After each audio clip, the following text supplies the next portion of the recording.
Today I'm just going to do a very quick video on how to put a front hitch onto an F250. I snagged this hitch off of Amazon. I don't know if it was because of Father's Day or just a coincidence, but they actually offered. I'd had it in my list for a long time and they'd offered an extra 15% off coupon. And I'd been wanting to put a front hitch onto my truck for a couple different reasons. In case I ever need to put the hitch basket on my rear receiver on the camper. Because maybe I need to take some messier stuff or something like that, or a generator or something. Or I'm really interested in taking my bigger kayak camping, but it's 13 feet long. And so my plan would be to get a Y adapter and actually have the kayak go from the front hitch over the roof and then onto that back rack right there. This project starts with removing this lower windscreen off of the vehicle. Not too difficult of a job. A couple of things that I've learned along the way. Number one, if you've watched a couple of my videos, you know I'm pretty obsessive, and I don't even like kind of putting these little bite marks into these guys right here.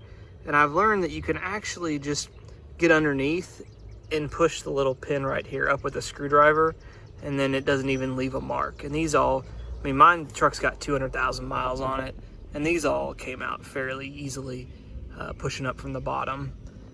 The second piece is that a ratcheting wrench like this is almost a must to be able to get the screws out, these 8mm screws, especially the ones in the corners. The ones that are in the front are fairly easy. I did remove the license plate garnish too to give me easier access, but for the ones that are in these rear corners right here, you don't have a whole lot of to work with. And so having a ratcheting wrench that you can put across there makes a huge difference in terms of taking this front one off. And also take a look as you go underneath and actually look at which screws actually go into this, because there's lots of other screws for brackets and that sort of thing that don't actually attach to the plastic of the front windscreen, and you don't want to take out anything unnecessary. So anyway, I'll do a couple updates as I get this thing bolted in. So here's an example of one of these from underneath, one of these little push clips right here where you can just take a basic flathead screwdriver and push up on it, and it will actually fit right through there and you won't end up marring it in any way. Bit hard to do, hold the phone and push that through at the same time. But I found that to not leave any marks that you can see through the top, since the center three are all kind of visible through the top. And now I've just got this one screw left right here to take out. And again, I'll use the 8mm ratcheting wrench to loosen this, and then the whole front windscreen will be able to drop right off. Something that I've run into that, to use a Jeff Bezos term, is a bit of a complexifier is these brackets right here also have to be removed. And that wasn't as clear to me in some of the other videos that people have done. I'm doing this on a 13 F250 four-wheel drive. I don't know exactly what these brackets are for, but my experience in the industry is you are not putting this grade of nut and bolt and thickness of bracket on here just for the fun of it. Given this location, it probably is somewhat related to some sort of crash test performance. That's a complete guess. I don't work for Ford. I don't have an expertise in this area exactly, but my general experience in the industry is these are not here just by mistake. So you are removing these to get the bracket to fit. Of course, you're replacing it with a similar grade of bolt, and generally in the same location, you are putting a bar that is going to extend all the way across this zone.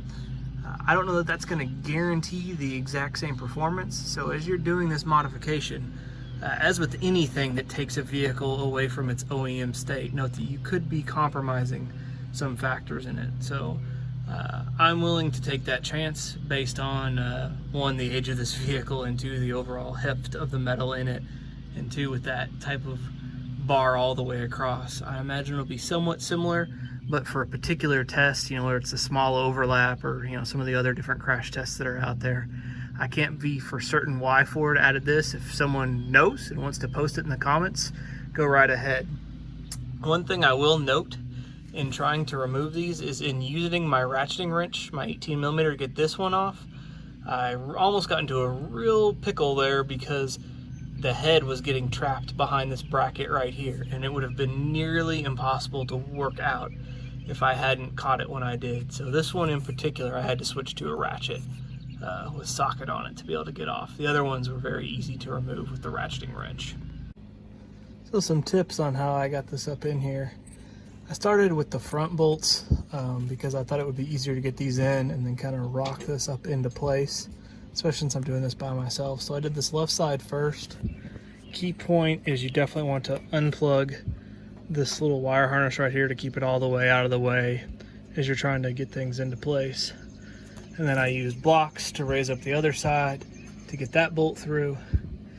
And then you've got to use this fishing wire, which I will definitely keep for future projects. And it's a whole lot easier to stick the coil through this end right here, feed the coil all the way up and through, and then attach your bolt to it and pull it through that way, versus trying to catch that thin little bit of wire out the other end. So I would definitely recommend feed the coil, thread the bolt up top, and then you're able to pull it out real easy. So this is where I had to get a little creative to actually get a decent torque on the front bolts, is I've had to use a 3/8 extension and then in there and do a 21mm socket, because unfortunately I could barely get the ratchet to move on the other side. And so then I could actually put my spanner wrench on the other side to actually get a bite on that nut down there. And that'll actually allow me enough range where I can actually tighten this down and then apply the torque wrench. I had to get a little creative on it. I really could only get 2 clicks going in the other way just based on what wrench room I had. If somebody's got a better idea, I'm all ears, but this definitely worked. So here it is, fully back on with the wing guard on. In order to cut the peg out that you have to actually get it to fit through, I just lined it up, traced the backside, and then just kept scoring over and over again with a razor blade. It only took about 5 scores with a razor blade to cut this out. And then I actually had some extra loom material left over, so I just kind of lined the whole thing in some loom just so that, you know, it looks nice and it kind of evens out maybe where I can't quite get a perfect radius cut on there. It is a bit recessed to the bumper, so I just threw my bike rack on real quick to make sure that it would clear, and it easily clears the front bumper there. It also has 2 different size holes, kind of your standard and then a narrow one. Like for this bike rack where it's using a narrow bolt, that actually helps stabilize it some also. But overall, not too bad of a job. I did it in 3 afternoons after dinner, just kind of taking my time. But in total, I probably had about 5 hours in it. And a lot of that's just because of the awkward position of getting some of the bolts on and off, and taking my time also tracing and cutting this chip out of here. So leave me some comments. Hope this helps someone as they might tackle a similar project.